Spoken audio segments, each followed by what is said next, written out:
Фотография? Нет, это видео.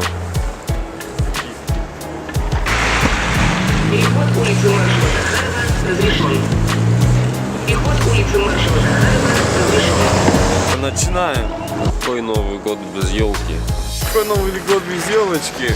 Приходим, покупаем елочки. Кузнецова 21.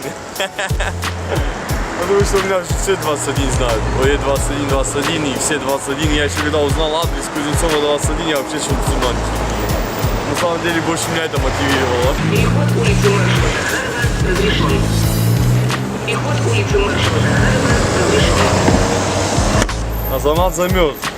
А так, крутые елочки, почему нет? Нормально. Просто нужно хорошо, тщательно выбрать, чайка подогнать. Представляешь, ты идешь чаечком здесь побиваешь и выбираешь елочку себе. Нормально. Ребят, короче, хочу вам сказать, что бездействие – это плохо.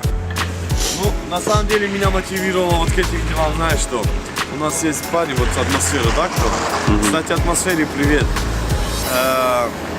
Гига Кузунов, да? И он показал молодежь дома, что нужно, короче, нужно двигаться, нужно искать идеи, нужно их реализовывать, нужно крутиться, нужно так. Ну, это элементарный вот сейчас такой момент, да, что, ну, показать людям, что, ну, бездействие это, ну, это серо. Это неинтересно. Начинайте с чего-нибудь, все будет хорошо. С наступающим. Переход улицы